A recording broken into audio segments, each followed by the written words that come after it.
Greetings and welcome to Office Hours. If you are new here and you want to learn a little bit more about what we do, you can always head over to officehours.global, where we have the schedule for 7 days a week because we stream each and every single day, and that's where we answer your questions.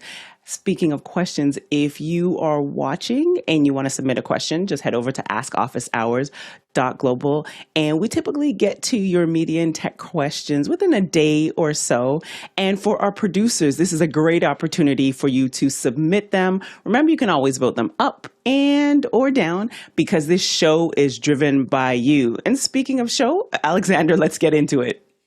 First question this morning is from Harold Williams in Portsmouth, Virginia. Our younger team members prefer full duplex communication, while I prefer a half-duplex system, such as a walkie-talkie. Is there a system that can automatically mute other users' mics when they forget to do so? Jesse.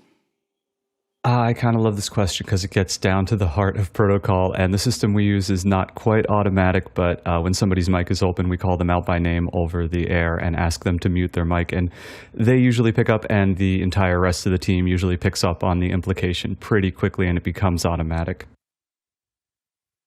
Courtney?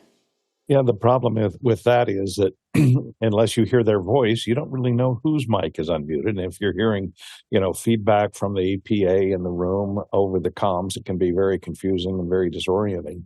And a lot of times you don't know whose mic is unmuted. Today's with the digital comm systems like Unity, I believe there is a way for the person that's in charge of the Unity system to be able to selectively mute certain people. They may not know that they're muted, but it has to be able to be undone so that if their mic channel has a mechanical switch that opens their microphone and it's still set in the open position, which might be a problem. That's why I guess these new modern systems are not really, there's no mechanical push type buttons on there that open your channel or close your channel. It's all electronic switching. So I guess in that case, you'd have to have a system that is electronically switched in order to do that successfully.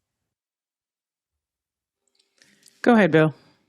Yeah, I deal with this a lot here at Office Hours, actually, because I have a mechanical mute switch because I often read and I have to mute and unmute myself maybe 100 times during an average show. That's not too unusual for me. So using the Zoom mute becomes problematic. And on top of that, though, because Zoom has a built-in mute all feature, occasionally when something goes wrong and the central office, if you will, has to mute everybody, I will unmute my mic to speak and I will be off because I didn't understand the state change that was done globally, and it affects my behavior as an individual user. So that's the balance to me. It is possible to do it, but unless your team is attuned to how that can happen, it can really mess up your workflow. There's nothing much more frustrating to me than unmuting my mic and finding out I'm still muted because it was done globally and I wasn't aware of that. Back to you, Jesse.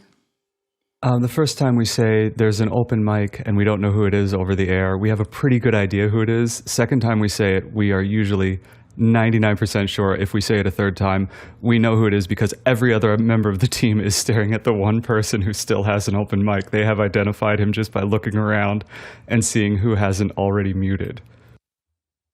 And Guy? Yeah, this used to be a big problem with some of these belt packs that we would use in these rock and roll shows because it would be so loud in the venue, and it would as a camera operator, sometimes you have to go out into the crowd and you'd get bumped and it would open up your latch, and then you'd have the TD, somebody's mic's open, and then it'd just be bleeding, full bore, and then you'd hear him go beep, beep, beep, and then the TD was also the comms operator, so he had to get his hands off of what he was doing to switch modes to go over there and operate the comms on these bigger shows. There is now, what I'm seeing is a person that's just in charge of comms. In fact, they were recording comms on this last show. I was kind of surprised. I was like, nobody said that they were recording comms. And when I walked by, I was like, whoa, there's a mixed pre right there recording all channels. So it's pretty interesting. Very interesting. Bill? Yeah, I just wanted to note that latching lock idea because when I was starting out, the first few times I was on Sirius Clearcom headsets, I was not completely sure. Typically on those belt packs, you push it once, and if you just push it and release it, it can lock. and as opposed to kind of a double push. And you have to get used to that behavior pattern. I found it far too easy to talk to somebody and just forget that I had locked it on. So most of the more sophisticated communication systems now have various modes. You can push to talk, you can push to mute, or you can you can do it without thinking about it. And bringing in some of the comments here, Mickey mentions that you can remotely disable Vox or latch on digital matrix intercom systems, and that you can also set up a user, key panel, and belt pack priority so others can overpower open mics. And Courtney. I was just going to say this problem. I pioneered an effort for a while about headphone monitoring in comms and for recording. Because I had always had this problem when recording. We used to have a button to start recording and a button to stop recording, and you don't know if you're recording unless you're physically looking at the recorder. And if you're doing a documentary and you've hit the button and you don't know whether you're recording or not, so to put a tone into the local headphones. So these things, I think some of the comm systems eventually adapted this so that it puts a little beep when you're unmuted and beep beep when you go back to mute, in your local headphones only, not going out over the comms. So you'd know instantly when you hit that button whether you just unmuted it or muted it. And the same thing is true with that I finally thought to get into sound devices and their other digital recorders, because there was no moving, unless you're physically looking at the screen of the recorder, you don't know if you're recording or not. So that would put a beep into the headphones when you start recording and a beep beep in the headphones when you stop recording, as an audio cue so that you'd know which state the machine is in. The same thing is true with comms these days. Next question. Annie Kokendorfer in Vieira, Florida is asking, how do you diagram the few too many webcast event configurations for clients? Jason? Well, I'll give you both ways. I'll give you the old way first, which is something like this. 1, 2, and then 3, and over and there to many, like this. The new way that I do it is with the Noun Project. Noun Project is really, really handy, and they've got just a zillion icons of absolutely everything. And if you look at few to many, you end up with a whole bunch of really nice icons that can be exported and freely imported, and then they can be edited to your heart's content. Bill? My tool of choice for this is Omnigraphel. I know Alex has fun with it too. It is a simple project-based diagramming tool. It has a lot of automatic alignment and shape forms, and a lot of people use it for flow charts and corporate and things like that. I just find it was easy to learn and very easy to use. Plus, there's a whole service in the back end called Grapheltopia where people share their designs. You don't actually have to design a lot of stuff. You can say, I need Canon cameras, and you'll go on a page and there'll be all sorts of little Canon camera icons of all the different models, and you can pop them into your flow charts and diagram. Plus, it does a great job of automatically aligning and cleaning up for people like me who can't draw worth a darn. Next question. This one's for me. After 27 episodes of no streaming issues, suddenly my ATEM Extreme ISO, which uses Restream over RTMPS, decided to fail mid-show. Cache quickly filled up and dropped frames, had to kill it. No one has a good answer for why this happens, even Blackmagic Design. Oh no. Alexander, anything else you want to add to that before Jason gets to it? It's happened once before a couple years ago, but then when I completely redid my network and I got away from using the ISP provided modem for anything but just getting the cable access in. So now I have all Ubiquiti hardware, and I've had no problems for 27 shows, like I said in the question.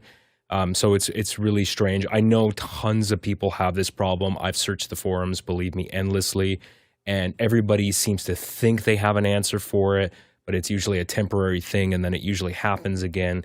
So I feel like at this point I can't really trust it for live streaming. I know other people have mentioned about how they can't trust the live streaming on the ATEM, and I didn't want to believe it because it's been working so reliably, and it's just bizarre. No one else lives in my house, so it's not like anybody else was using my bandwidth. I had nothing else uploading, nothing else being used other than I was using Memo Live to pull in Zoom ISO feeds. It was just me and one other person on the other end. So, I got 100 megabits per second upload bandwidth. It just doesn't make any sense. Go ahead, Jason. So you said including Blackmagic Design. Have you called that 800 number and gone through all of their tests one by one? Because in my experience, they will, if you take it, sometimes it takes hours, but if you go through all of their steps with somebody on the phone, they'll almost always swap it out, even if it's not under warranty. I would at least give that a shot. Can't hurt. And Guy? Yeah, Alexander, I'll give you the number of a local engineer here up in Bellingham that's near you that can help troubleshoot a little bit. But I once is enough of getting burnt that I just can't trust it. If it were me, if I had to use it, I would have a RTMP-B going into YouTube. So I would have a secondary encoder that was churning at that same. So if there was a failure on A, it fails over on YouTube automatically. At this point, I'm a Teradek guy. I'm a Epiphan guy. Osprey Talon. It's just once it's too crucial of a thing to even get an iota of failure being imminent. So I just, because it's a feeling of helplessness. And anytime you see that cache filling up, you're just like, oh my God. And you could burn it in for weeks, and then all of a sudden just an anomaly hits, and who knows why. Hopefully Blackmagic engineers will be able to help sort it out for you, though. And Alexander? Yeah, it was really a moment of panic because somebody started mentioning drop frames, and then I looked up on my multi-view and I saw the cache going 40%, 50% full, 80%. I'm like, oh no, it's burning down right now. I've decided that I'm going to use Memo because I'm doing all my production for the show now, moving into Memo, and I think the quality is going to be better if I just keep it all inside, because I have a bit of a weird janky setup where I was pulling in the Zoom ISO feeds inside of Memo, but then I was going HDMI out of that Mac Mini into my ATEM so I could live stream it. And so the quality is slightly degraded going over that HDMI, because the HDMI going into the ATEM does something with the colors. And I was doing all this work to try to make it look the same of how it looked on that computer natively. So I think I'm just going to get there the ATEM altogether. I think that's the answer. Just do it all inside of Memo. And just following up on this, has there been a consistent reason? Because you explained your use case, but Guy, have you seen, or it's just like it happened and you just didn't even look back, like what the problem could be? If there is any kind of log files, sometimes you can go in and you can see that the bandwidth did indeed get saturated somewhere else. Like I know you said that in your case that there was nobody else on your network, but sometimes in these residential programs, your bandwidth is being shared by somewhere in the chain. Like mine, when they switched me over to mine, it's a direct link now, but I pay big money for my connection, and then I have a B. So when I'm streaming out of here, I have two routes, and then I have a B going at the same time. So in case I do see something like cache filling up or some kind of anomaly coming, it fails over gracefully, and the viewers will only see like one or two, because that's just the worst feeling. You got 11,000 people online, and then all of a sudden you just see 6,000, 5,000, 2,000. You're like, no, we're going down. It just feels like a sinking ship. But yeah, so I feel for you. This is where you throw money at it. Back in the day, our Wowza Clearcasters were the encoder of choice because they were just so solid. And after getting burned a couple times, it was just like, let's just throw money at it and get the best that money can. For the gigs we were doing, it was just, the failure is not an option. You can't, it just ruins your reputation. So I would spend the money on something good. Next question. Next question is from Douglas Carmichael. Do you see a risk of CuePilot removing some of the spontaneity from directing certain types of live shows like concerts? Bill? So you're always going to have a balance between structure and spontaneity, and live is where those two, for me, meet.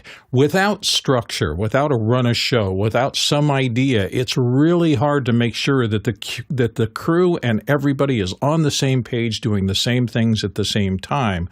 So if you don't have that structure, I think you're going to be in big trouble.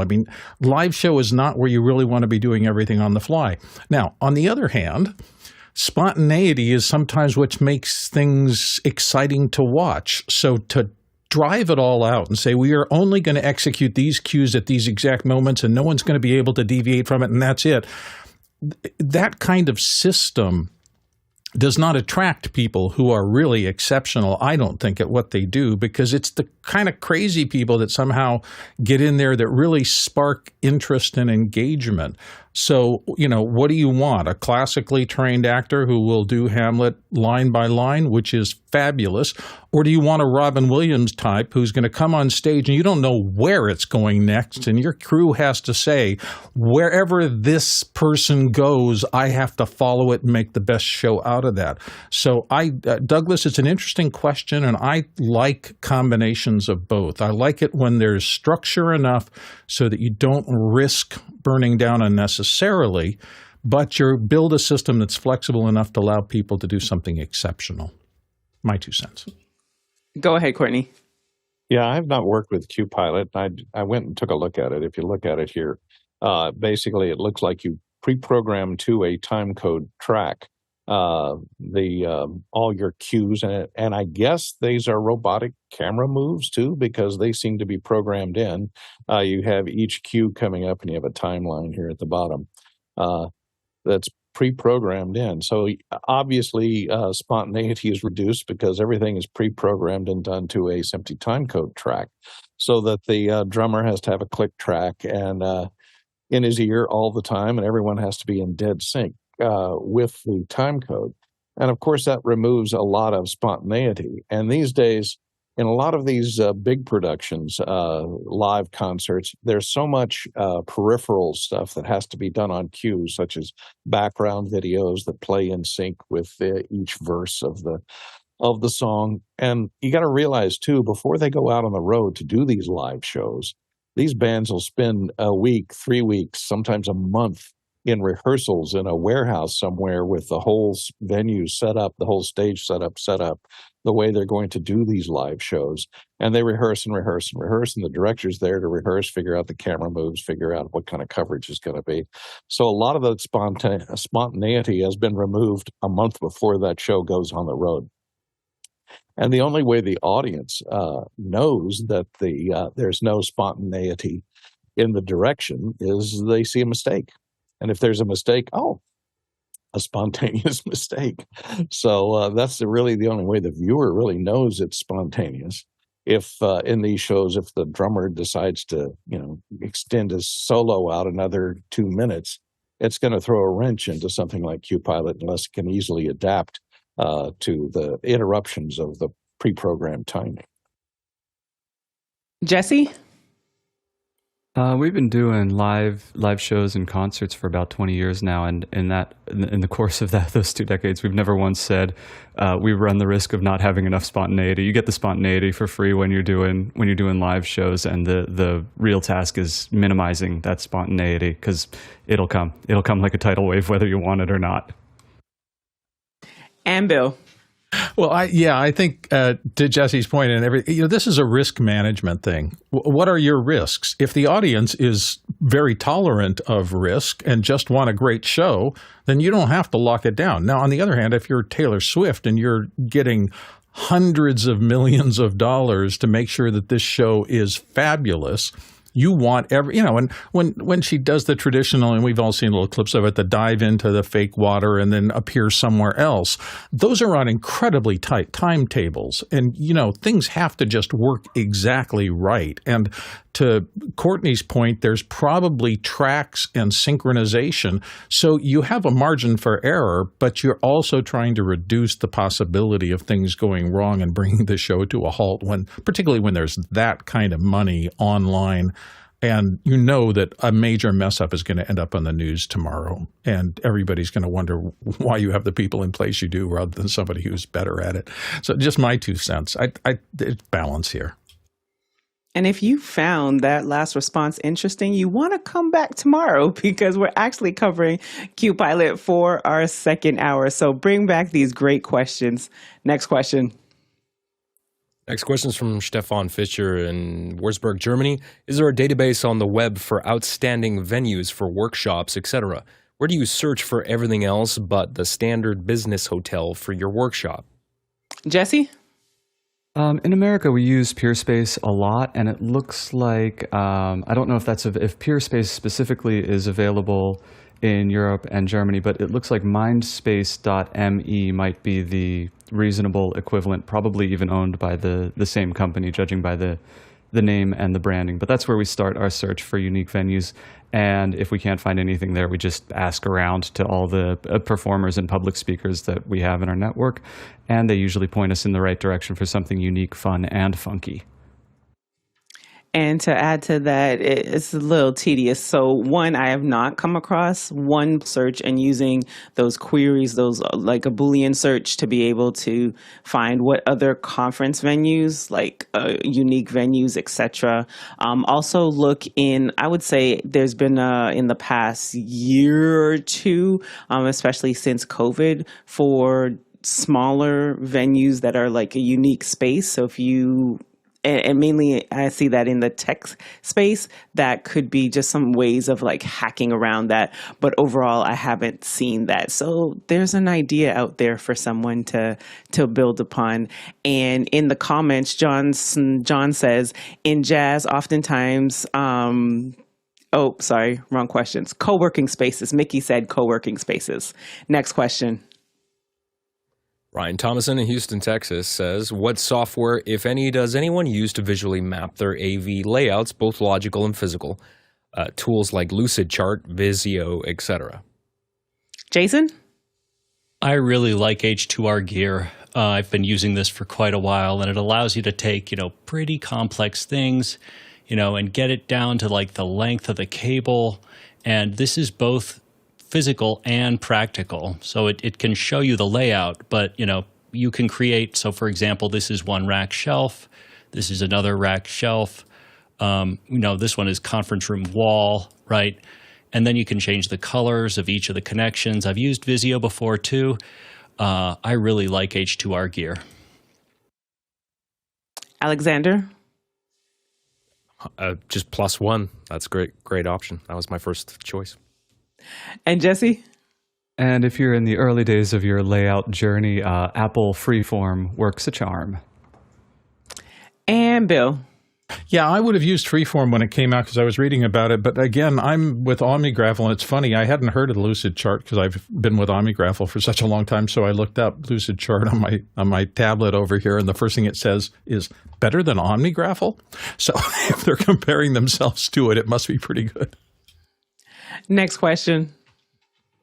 Paul Wallace in Austin, Texas is asking, we'll start to see robots by 2025, whether it's Tesla's Optimus, 1X's Neo Beta, China's AGIBOT, or Weave's Isaac. Will any of these begin to help with production tasks or free up your time by doing household chores?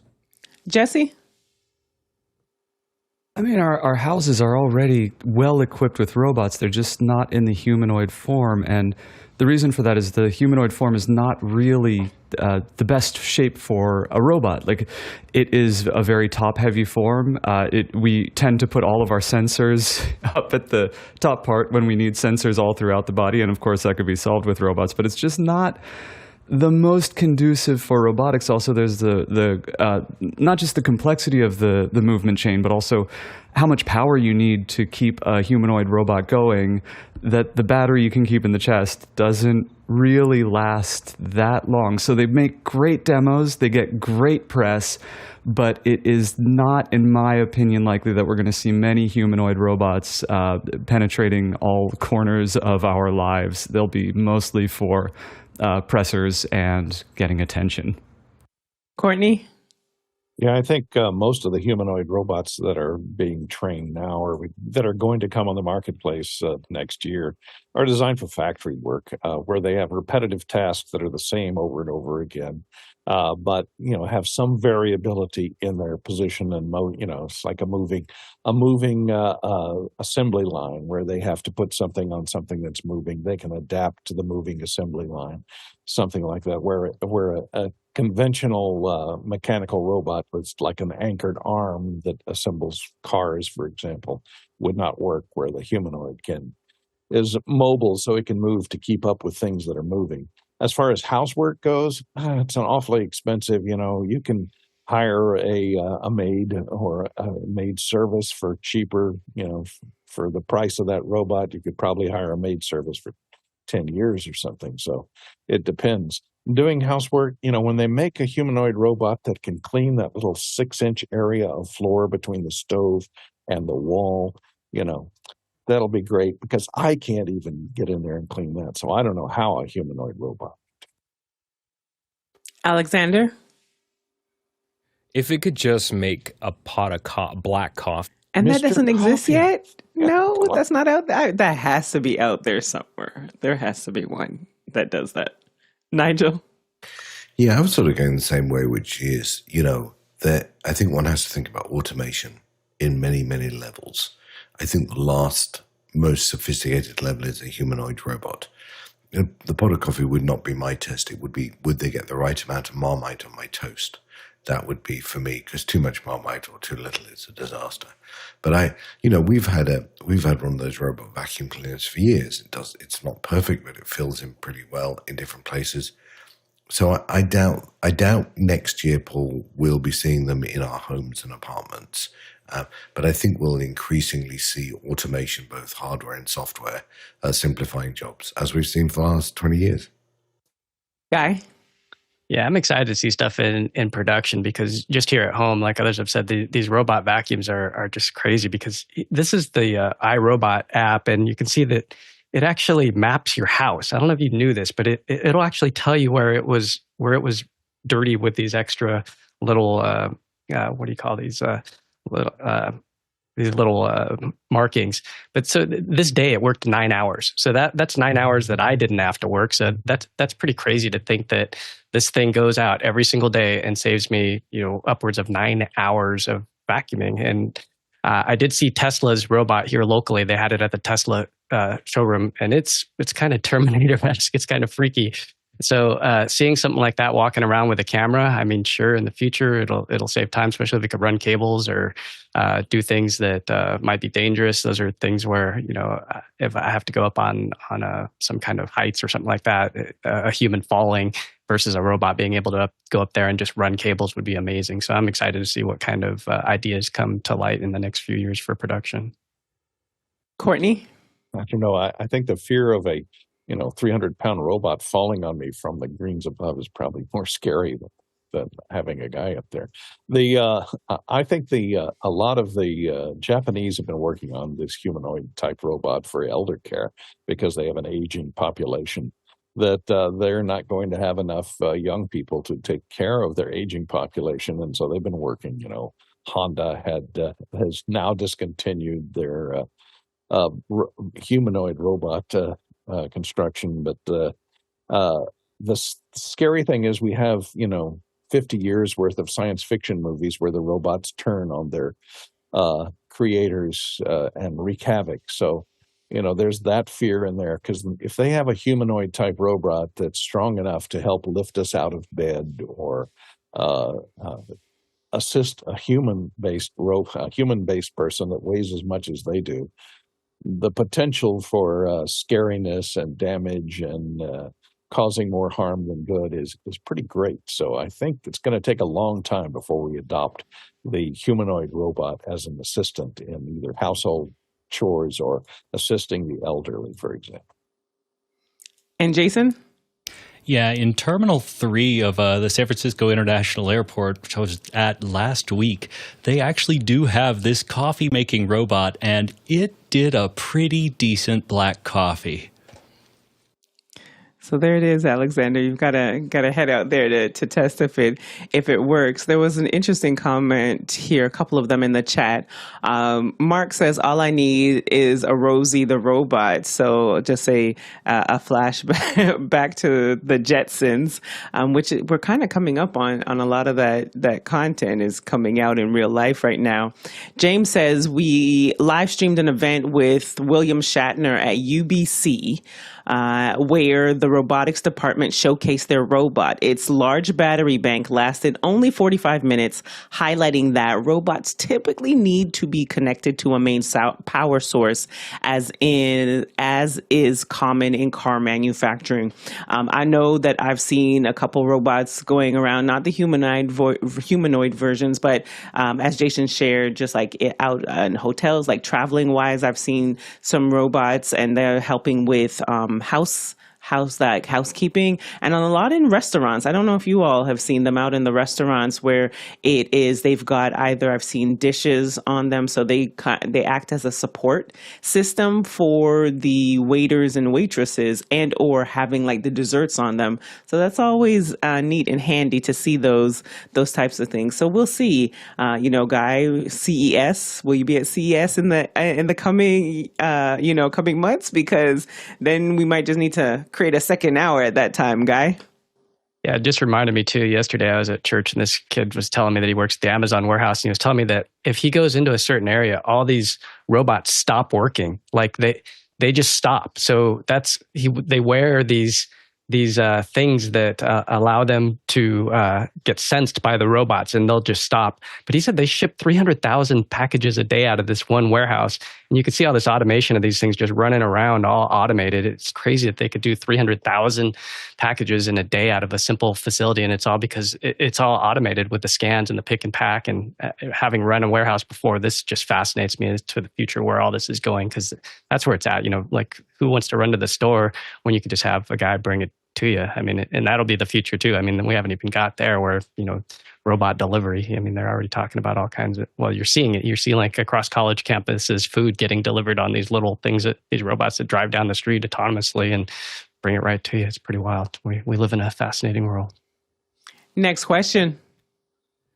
Funsak Dorji in Dharamsala, India is asking, hi panelists, please recommend a speaker for discussion.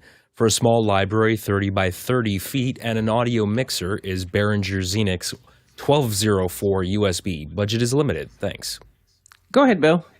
So you say it's limited. We don't know how much. If you're in the $500 US range, the latest JBL individual powered speakers, this is the JBL 1, I think. But I've been using the JBL powered speakers for a long time, the 12-inch and the 15-inch ones. They're really solid. You only need one for this kind of thing. And for a 30 by 30 foot area, one of those on some kind of pole to raise it up above people's heads just for spoken word reinforcement will do fine. If you don't have that much money, there are other brands. I know Anker makes a lot of little PA speakers that you can set up very easily. And the things like the JBL sound actually pretty good with music. The Anker stuff tends to be more voice associated. So if you're going to be playing a lot of music in the background before the show, with one of the kind of the music business industry models as opposed to the purely for spoken word models. But those are a couple of choices. There are a lot of others out there.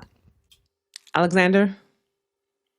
Yeah, like Bill said, we don't know what the budget is. If it's the most, you're trying to save as much money as possible, I would look at, and I'm just, since you're in India, I pulled up Amazon India here. I would look at the Alto brand of speakers, these small TX308s are 8-inch woofer PA, and they're some of the most cost-effective PA speakers I've discovered that don't sound absolutely horrible. If you have a little bit more money, the QSC K series, the K8s are going to be much better. But again, if you're working on a super tight budget, the Alto stuff is going to probably work really well for you. Next question. Next question is from Douglas Carmichael. Siemens is now offering remote operation for MRI scanners.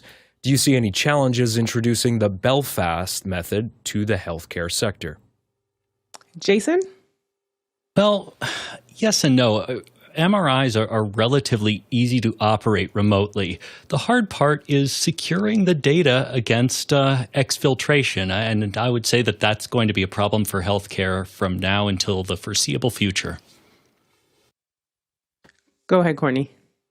Well, they've been kind of doing this for years. Radiologists have been working remotely off of the data that is captured by the scanner operator, the MRI scanner operator. You're always going to have technicians, human technicians there to help the patient onto the table, position them correctly, strap them down, instruct them on what's going to happen, and sometimes locking their head in these arcane devices which screw into your skull. Oh, it's real scary. So you're not going to be able to do that remotely. But the problem is the most expensive person in that chain is the radiologist who reads the output of the screens. And since everything's recorded, that can be done remotely at the convenience of that radiologist. And one radiologist can, check the scans of 100 different people in a day, even though each scan may take 2 hours. it's a lot more convenient for them to operate remotely.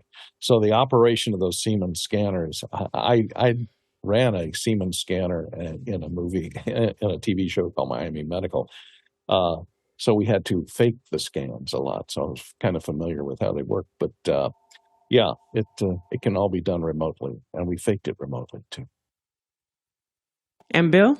Yeah, I think everybody covered it. It's just the safety factor. MRIs, magnetic resonance, that's the one where they ask you, sure you don't have any metal implanted in you anywhere? Because we do not want to turn this on if you've got some sort of appliance inside of you, because it will not be inside of you at the end of this, and that's not good. So, yeah, just as long as you get the safety stuff fine. I exactly what everybody else is saying. I don't care where you're reading it. Just get the best person to read it so I can trust the response, what's going on in there.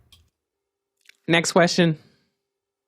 Next one's from Tony Mobley in Noonan, Georgia. I'm watching Office Hours on my TV today using the Apple TV and YouTube app. I'm experiencing some buffering. I have an Apple 4K TV. Do I need to connect it with the Ethernet? I have not had any issues before today. Go ahead, Jason. So I'm going to give you some general advice. The worst Ethernet will always beat the best Wi-Fi. And this is just one of these things that simply is the case. The more you can eliminate on your Wi-Fi, the better off, the more smoothly everything will operate. I believe we may or may not be having some problems on the back end from our side, but yeah, you definitely should just, if you can do Ethernet, always do Ethernet. Nigel? Yeah, I want to add two thoughts to that. First is, if you're on Wi-Fi and you're on a Wi-Fi mesh network, so you get Google and they give you one of these mesh things. These mesh things are not good at anything that requires real time on them. If you have multiple mesh, like many, they spend so long talking to each other, they don't talk to you anymore. So just if you're connected via mesh, try and either go straight to the Wi-Fi router or, as Jason said, go hardwired. The other thing is check the settings on your Apple TV. I've been having a very strange problem on my Apple TV where when I watch Apple Plus product programs, they're always out of sync. Nothing's out of sync on any other service on my Apple TV other than Apple stuff. And sometimes in the settings, if you've tried to be clever and say, I want, 422 video and I want Dolby, and you may have set settings that's causing your Apple TV to check and think things through. You often see it on the picture if you set it for the best quality. Sometimes you see a pause while it resets itself. So make sure your settings are right to your environment. Go ahead, Courtney. Well, I'll disagree with Jason a little bit. There is, hardwired Ethernet can be worse than today's modern Wi-Fi networking, because Wi-Fi 6 is actually a lot faster than 10100 Ethernet and a lot more convenient. Although the higher speed Wi-Fi 5, Wi-Fi 6, which can go up to 380, megabits per second, easily. My Wi-Fi 6 is getting 300 to 700 megabits per second up and down. Now that I have the ability to go faster on my wired network, I find that Wi-Fi 6 is really fast enough as long as I have good signal strength. So check your router to make sure that your router is up for it, and the version of Wi-Fi that your router is using if it's connecting to that Apple TV. And how old is the Apple TV? Because the newer versions that have Wi-Fi 5 or Wi-Fi 6 or AC will be a lot faster and allow a lot higher speed connections, especially if you're trying to watch 4K HDR, YouTube videos on your Apple TV. It may just be exceeding the bandwidth of your wireless connection. So check that, make sure that you've connected to the SSID that is the highest speed connection and the strongest connection. And Bill. And don't forget the lay of the land. Today is a huge Apple announcement. It's their annual, these are the new phones coming out announcement, which means that people are going to be hitting their servers in crazy numbers today. And they may be having to update the Apple website and things like that if they're new products. That's often, you often hear, okay, it's 5 minutes before the big keynote and the iTunes store is down because they're reprogramming for all the new stuff. They've had the offline setup and now they're moving it to online so everybody can see it. So I'm always a little more tolerant of glitches in the Apple world on huge keynote announcement days, and today is one of those days. Next question. Paul Wallace in Austin, Texas asks, Apple is introducing a camera-based capture button on some iPhone 16 models, and a new rumor claims that Apple's own silicone cases will have a design that is specifically made so as not to impede the use of the capacitive button. Discuss. Nigel? I think what's really interesting about this debate over the last couple of weeks is that most of the Apple hardware news is now leaked. I mean, we are pretty clear about most of the hardware, what it's going to do, but we still don't really know what the software is going to do. So this capacitance button, is it, like a touchpad? Is it something more? We physically know it's probably there, unless it's a misunderstood rumor, but we don't know what they're going to do with it. We don't know whether it's going to be used in the camera app. We don't know whether it's going to be joystick light. We don't know what the software application is. And I think that's what's going to happen in Apple announcements, particularly as they slow roll their way into intelligence. The hardware is going to become increasingly, although it is already, a huge black box. And we're going to debate what we think the buttons are. But until we know what the software does, or what the software implication is, it's going to be hard to know actually how the feature is going to work. I do think that Apple messed up their last series of cases, particularly the fine woven ones, which were meant to replace the leather. I had one of those, and it's hideous. And it's, I hope, never to be seen again. So the cases will really impact it. And if the capacitance button really is joystick-ish, then there's going to be lots of people who've produced cases who next week are going to produce a new case. Courtney?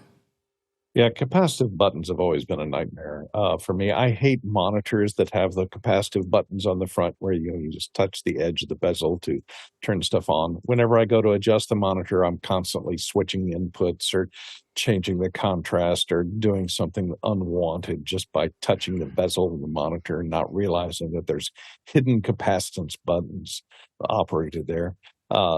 So having a case that hides the button even more but passes the capacitance through is just a recipe for disaster. I think everyone's going to find a lot of pictures of the inside of their pockets as they're sliding the phone into their pocket and triggering the camera to take a series of pictures of the inside of their pocket. I predict that's what's going to happen. Next question.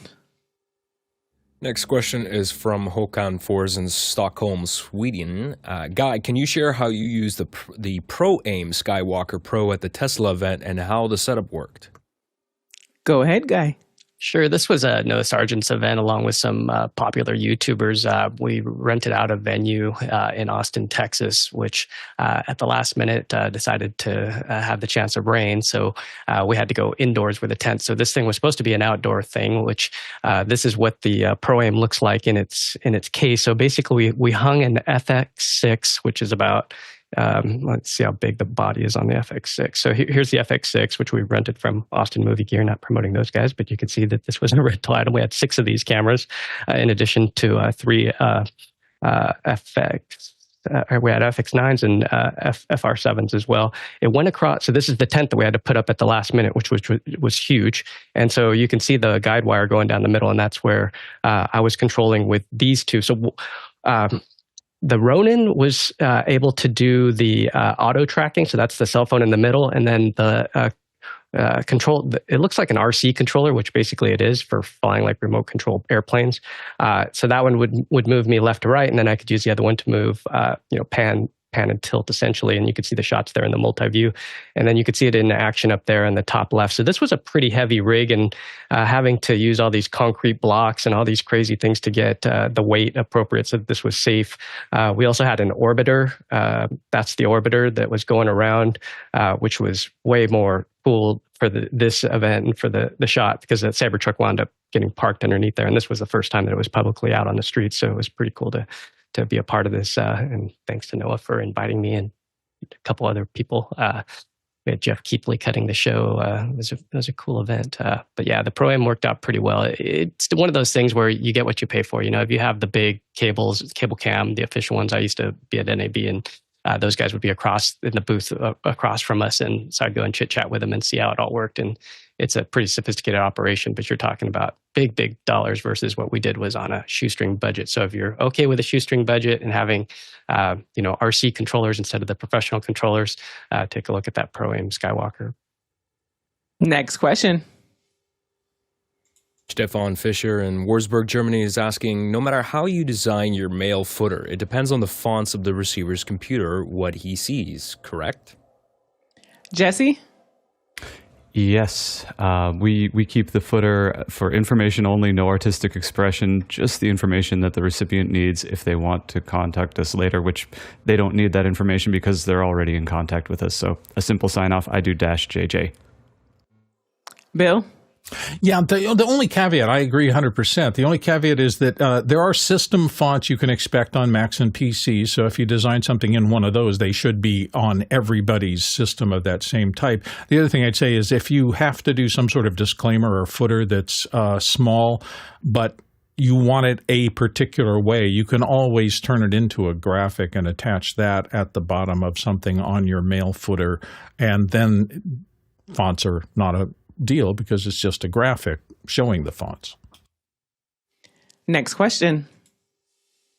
Next question is from Tony Mobley in Noonan, Georgia. I have 3 computers, 2 M1 Mac Mini, 1 MacBook Pro M1 Pro. Should each device have their own external hard drive, or should there be another solution? Go ahead, Nigel. Well, of course, this requires it depends. It depends what you're trying to do. If what you're trying to do is a very simple backup system, then the simplest thing you can do is add a hard drive to your each device and make sure maybe you're using Time Machine or something.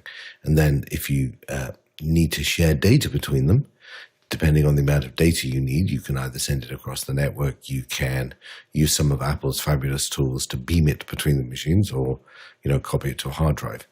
If, however, what you're looking to do is really create a little NAS solution, then I would tell you that what I've done is I have a Synology NAS.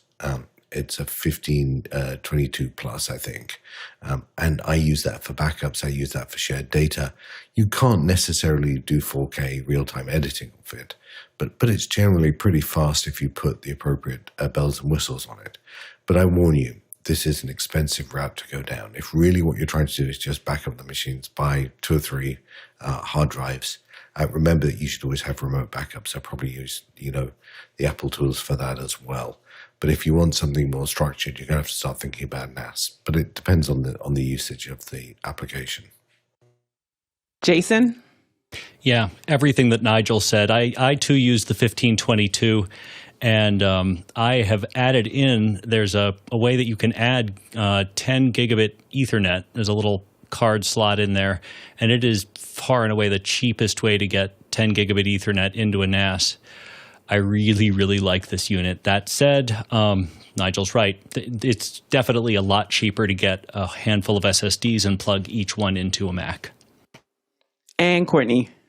Yeah, I go for the belt and suspenders approach, which I have a M.2 SSD plugged into my primary computer that I use for business. And also it's connected over Ethernet to a NAS. And it does pre-programmed backups of all my important files, not the whole system, just the important files that would normally change daily on a daily basis. And so I have pre-programmed scripts that will back up to the local drive, and then a day later will back up to the NAS.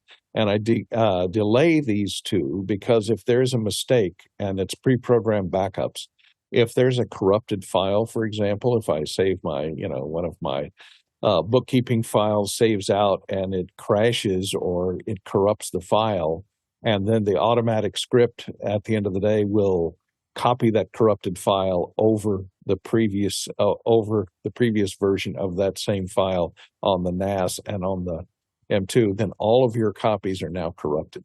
So you have to be able to offset the backups by a day or so that you make sure, if you're using these files on a daily basis, so that you're sure if there's a corrupted file has happened, that it hasn't propagated to both of your backups, especially if it's overwriting that same file. So a way to program your backups is to have them go on an incremental basis, so it maybe keeps the last 5 backups so that you can roll back if you need to, if corruption creeps in there. And that's always a case when backing up to an external drive or over a NAS. The ability for corruption to creep in there is always a danger. Next question. Next question is from Zach Stahlsmith in Chicago, New York. Liberty, is that the MV7 Plus that you're using? I'm looking to upgrade my Zoom mic and eyeing that mic with a boom arm. Hey, Zach. Actually, no, this is just the MV7. So it has been a fave for me for a couple of years now. I do believe a couple of the differences. So this one, you're able to use USB to USB and XLR. And I believe with the Plus, it has a USB-C connection and it's you're only XLR, if I remember that correctly. Definitely get yourself a boom arm, because that just makes it more flexible. So if I'm doing something and I've got to stand up, just being able to move that around. But no, it is not the Plus. So when you get it, come back and let us know about it. Next question. Next one is from Paul Wallace in Austin, Texas, is asking, how can anomaly hunting lead to misguided decisions in data, politics, and family life? Jesse? I love this question because it strikes at the very heart of what it means to be a human being. Anomaly hunting is what allows us to survive as a species. So there are occasions where you see something that we perceive as a pattern but is actually inaccurate, but that's like 0.00001% of the time. Because when you're talking about anomaly hunting, you're talking about things like Orion. There's no Orion in the sky, but we make Orion, and then we're able to navigate the oceans because we anomaly hunt.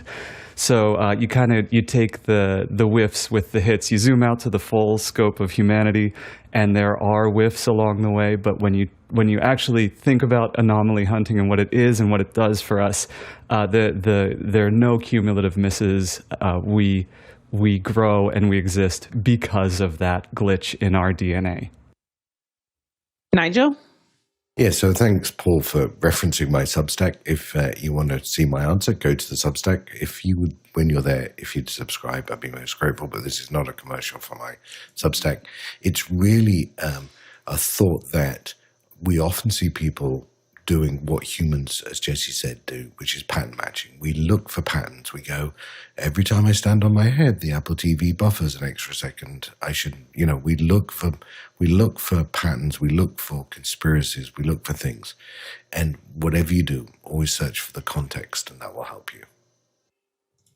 And Bill.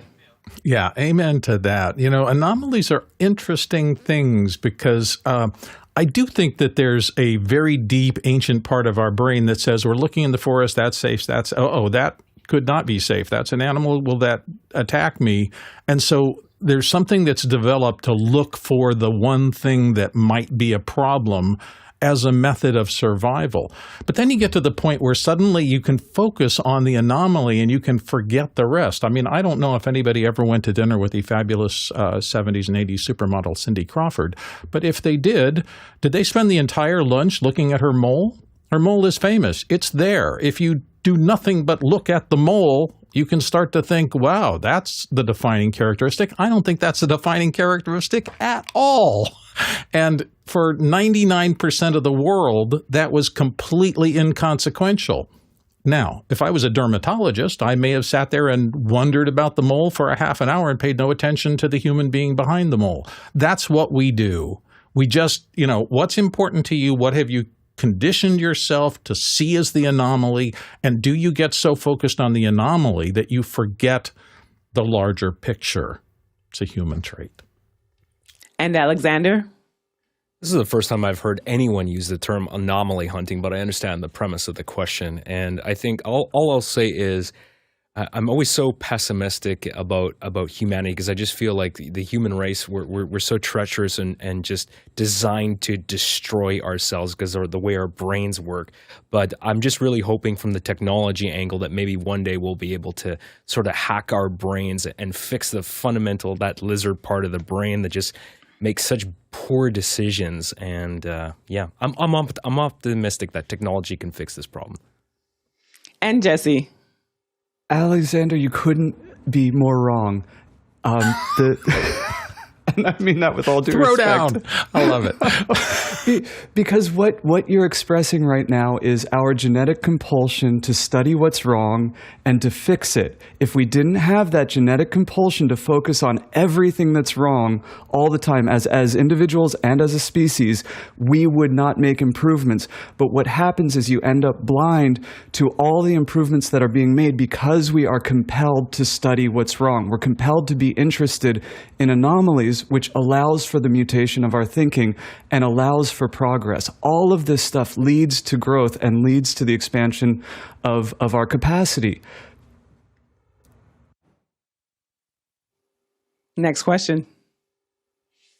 Håkan Fors from Stockholm, Sweden asks, suggestion how to get a live clean video feed from a DJI Mini 4 Pro. Jason? I've always used a Crystal Sky, but I am actually, on second thought, I'm not sure if it works for the DJI Mini 4 Pro. You may need to upgrade your controller in order to get this to work, but assuming that you do, what's nice about this is that you've got a nice big HDMI port and it just goes straight and clean out. And Courtney? Yeah, I don't have this particular drone, but people online seem to think that if you have the DJI Smart controller, does have a mode that you can take the HDMI out of the smart controller and you swipe up, you'll get a clean feed out, apparently, on the DJI Smart controller. So if you have that controller paired with your Mini 4 Pro, supposedly that is a method of getting clean out. But the regular controller doesn't have a clean out. It has the overlay. So. And I just wanted to make a quick edit to my response on the MV7 Plus. It's actually the MV7 Plus clearly has the USB and XLR. It was the MV7X that does not have the USB. So my just correcting that there. Next question. Eduardo Augustine in Panama City is asking, developing my streaming production business, bootstrapping has been my method, but it has gotten tight. Customers seem to understand the value of the product and the high quality, but prefer cheap. How to get paying customers. I'm in Latin America. Go ahead, Jesse. This is the literal $1 million question. And I think what you're pushing up against is the realization that doing it cheap for someone else brings less value to your company than doing it well for yourself for free. And what I mean by that is you're going to find stronger returns on the community understanding what you do and why you do it a specific way if you're running regular streams like once a week that you initiate and that you run the way you want them to be run. Because what happens is you cut corners and you cut corners and you cut corners for the client and then you end up with something that is just not there. It's not something that will get new clients or attract any more business to your business. And at that point, we just tell, when they're saying, can we cut these corners? The response we give our clients is, you can with another team. This is what we do. If you want to cut those corners, please go to another team to do that. And what ends up happening is we are over there initiating our own projects that don't cut those corners and end up as successful broadcasts. And those clients are over here cutting all the corners they can and wondering why they keep scraping their gums on the pavement. Some of them come back, not always, not often, but the ones that do tend to be very loyal once they understand what they're paying for and why. Bill? Yeah, build those relationships. I'll never forget in my business, I was growing it. I was working on smaller cameras and things like that. I finally landed a bigger client. I worked my butt off. And they got to the point that I said, I'm really worried. I've got to spend a little more time getting money for this next camera. And I happened to mention that to one of my clients. They said, why don't you just bill us $10,000 ahead of this project and that'll take care of it? I said, yeah. And so they finance the entire camera for me by letting me pre-bill it. That's all about relationships. And Bill, actually, that was what I was going to share too, is like, it might be time to collaborate. Maybe also collaborate. Right now, the world is international. So see who you can partner with. Look at other companies that might need support as well. And then always going back to your customers to see how else you can help them. So speaking of help and support, we've got a great week lined up for you here on Office Hours tomorrow. As we said, we'll be talking about CuePilot. On Friday, we'll be talking about IBC. OmniGraffle is on Thursday. And for the schedule for the rest of the week, you want to head over to officehours.global. Let's see. Thank you so much to our producers, to our panelists, and the backend team, for without which this would not be possible. And we travel 58,000 miles, 93,000 kilometers, and 460 million bananas for a scale. We'll see you at officehours.global. Bye.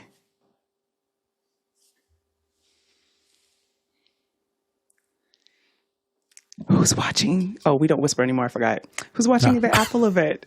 Yeah, I'll be watching it. I'll also be on after hours, so if other people want to congregate there. And, Yeah, I'll probably stop by for at least the first hour. I've got a client at 11 Pacific. We'll do an unofficial 2 ears thing. There you go. Not the official one, but the unofficial. I make a bit on my Unofficial, officially unofficial. Yes. I hope did I thank the backend team? I really hope I did. I feel like I might Thank you, back You end. mentioned them, okay. absolutely. But always. Always. Yeah. I think you naturally did it because you're used to it. Awesome. Bye, y'all. All right. See ya. Warm up your wallets, all you Apple fanboys out there. That's right. Thanks, backend. Bye, y'all.